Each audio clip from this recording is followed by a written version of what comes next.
You're welcome back to Newsday. Now, thousands, probably millions of commuters in Lagos, Nigeria, were early on Wednesday submitted to the most harrowing experience while trying to make their way to work and various places of business. The traffic gridlock came in the wake of the closure of a critical arterial bridge cutting across the Ikoyi-Victoria Island axis of the metropolis for major infrastructural repairs. Now, according to reports in both mainstream and social media, the situation lasted for more than 10 hours, with several accounts of those who got caught in it eventually making their way home, even up to 1 a.m. the following day. A Rise News analyst, Dayo Sobowale, joins us now to discuss what transpired on the day, in addition to what the authorities can do to evolve a better traffic management system in Lagos. Mr. Dayo Sobowale, it's great to have you on the show. Good afternoon. Absolutely. Now, let's talk about the realities of the traffic, because while the traffic was intense on Wednesday, we also noticed that the traffic officials were conspicuously absent on the said day of this incident, whereas we've seen their presence in very strategic points as the days have gone by. That's yesterday, that was Thursday, and today being Friday. So let's talk about what really happened that led to that incident happening, and what do you think about the fact that these officials were, like I said, conspicuously absent on the day? That's the angle we are taking to look at it. I suffered as a result of that. They know that in this place. And it is an avoidable situation. It's a very, very avoidable situation. Now, a controller of works has been highlighted as the official who ordered the closure without informing or talking to the minister and the Federal Minister of Works. The Federal Minister of Works has come out to apologize to people. But you see, if you have been in Lagos for the last 3 days, you will know that something is amiss in the way government treats people in Lagos State. It's good Omayi has apologized, but I'm not too sure it will not repeat itself. So my own take is that the engineer, controller of works, who gave that instruction without obtaining the requisite authority, should be called to order and be asked to explain why he or she did that. Did he or she think that Lagos is our property? Because on that day, everybody suffered in Lagos. And you are all Lagosians. It doesn't matter where you came from. As long as you are in Lagos that day, and you had your living in Lagos, you are a Lagosian. There was no way you could be happy with government. I was not happy with government that day, even though I was born and bred there. You see, so it's an avoidable situation.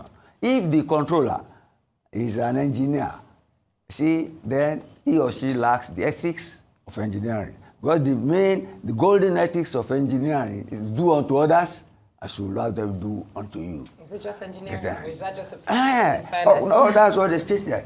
It's a way. It should be a way of life. Yeah. Because it's in every religion. So if you decide to block one end of the road, you should know that traffic is like water. If a flood is coming and you block it one way, you will find the way, and it will clog the entire process. That was what happened.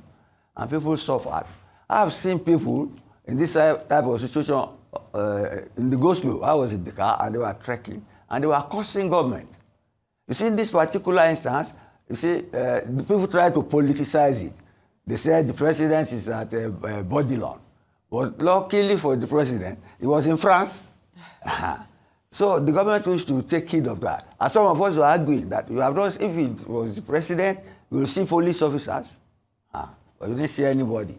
So it happens that a single engineer took a decision that caused suffering for millions of people. It's a pathetic situation. Let's leave it at that for now. Also, Mr. Sobowale, some excerpts of what you just highlighted stood out for me, saying the controller of works took that decision without informing the Minister of Works. Yes. And of course, the minister has apologized, but you also said you're not sure that this situation will not repeat itself. Yes. How, even if this controller comes out to make an apology or whatever the case might be, should this be an indicator of, or form a premise of how these responsibilities are distributed? Because if this person took this decision and didn't fathom the potential outcome, is he fit to occupy that position? Is it time for us to look at a different recruitment process? Let the minister and let the public service decide that. We are talking of the consequences, and we should be looking for alternative means for people to commute. Lagos is an island, it's surrounded by water. But have you seen any ships or vessel carrying people around Lagos to work? People can commute from Papa. I remember when we want to go and watch football, you get me? You take ferry and you cross over to Apapa and you come back. There was ferry traffic. There is ferry traffic between Ikorodu and Lagos. And the Lekki axis up to a certain, I've forgotten the area now. Government is trying to construct a jetty or a place where people, and some people come from Ikorodu to Lagos. But you see, if you talk of this particular Lagos Island, there was a time you had park and ride, where you park your car at the National Theatre and take a vehicle. But you see, all that have gone moribund now. Now, if she mentioned something about last month people not showing up, it is the habit, and it shows, maybe they are afraid people will lynch them or something, but they normally disappear, only to come back the same day as if nothing happened. It's an ethical issue. They need the orientation. It still comes down to what we're, similar to my question, like how are these people that are put in these positions that are crucial, how are they selected if they're not living up to the responsibility? Should we change that? It's not a matter of selection. You see, I said it's ethical. Okay. You see, you can put a square peg in a square hole. Do you get me? But when issues of decision making comes, it's up to him or her. You can't blame the colleague. That's not your concern. You can't blame the selection process. Okay, I'll give you an example that you like. You see, it's only a drunken person. Somebody who's inebriated who will do like that. And if that sort of thing happens, it's based on professional arrogance. You see people, a lawyer might tell you, I'll show you I'm a lawyer. Because maybe this, he or she, has worked to some people, I'll lock up Lagos. And whoever the person is, locked up Lagos for about 2 days. Until people, and you see, why government should maybe mind the sort of people they bring in, but at the same time supervise them that they follow due process and get authority. But if somebody is inebriated and does something, it's not the fault of the system. Do you get me now? Or feel so self-assured that he or she knows it all. You get me? Like, you know I'm a lawyer, you know I'm a doctor, and this is the result of such things. Professional arrogance that costs the public tremendously in terms of welfare and health. Now, you know, I really want us to talk about Engineer Olukorede Kesha. You know, that is the Lagos Controller of Works. I don't want to discuss names. Well, she happens to be the subject of what we are discussing, and like you rightly said, we're dealing with. To mention it. Well, I think it's important for the public to know because she is also the chairman of the Nigerian Society of Engineers. Now, this isn't her first rodeo. Nigerian Society of, you see now. You know, that's according to what I'm looking at, Nigerian Society, the Nigerian Society of Engineers Lagos branch, to be very specific. And it goes on to list her qualifications. And from what I see here, this is not her first rodeo. You know, this is not the first time she has done. She also worked on the Lagos-Badagry Expressway in, you know, Lagos, which is currently ongoing. She's working on that. So my point is this. The Minister of Works has said this is a very unfortunate incident and has blamed her. But how is it possible that you have a staff who wakes up and just says, we're going to shut this down? Is it possible that there was no conversation? He also mentioned that she didn't inform the permanent secretary who would have equally informed him. I mentioned inebriation the other time. You know what that means?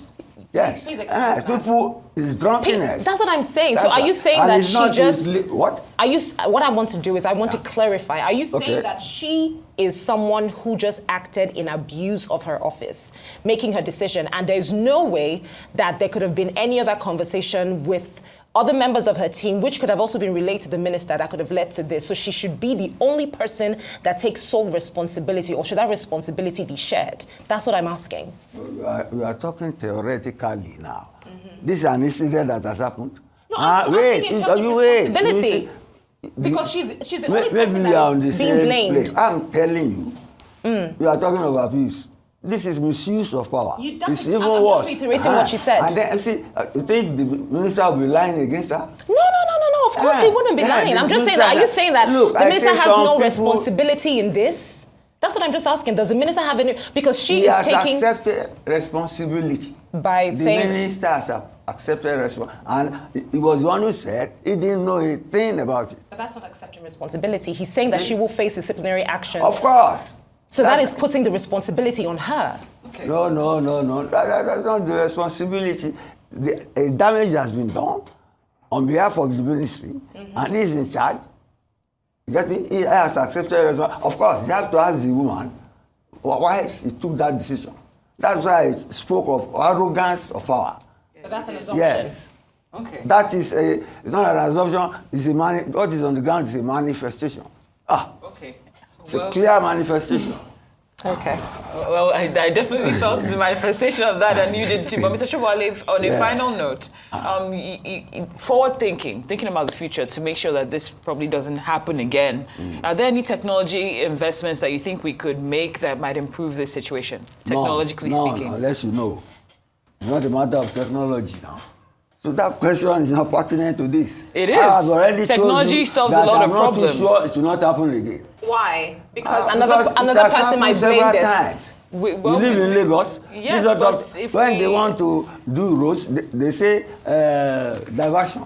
And you discover the diversion leads to a dead end. Well, technology solves a lot of problems. We need to improve that. I was raised there. Whose I fault know all is this. that, sir? Whose It is fault is that? Poor management, poor professional training, arrogance, both technical, both professional, and ethical. So on who would you say the onus lies to ensure that we don't have all these qualities you've mentioned within our systems, like the Ministry of Works, for instance? The onus lies on nobody. If you can have PhD in whatever discipline, but that does not shroud you from making reckless judgments, which this particular one is one of such. I said this lady was chairman of the Society of Engineers. So who are you going to report out to? Anyway, because they are in charge of ethics, I mentioned ethical standards. Do to others as we them to do. You see the hatred some people have for government since that day. It will take a time to abate, even though the minister has apologized and has accepted responsibility. Well, thank you so much, Mr. Dayo Sobowale. Thank you so much for your time.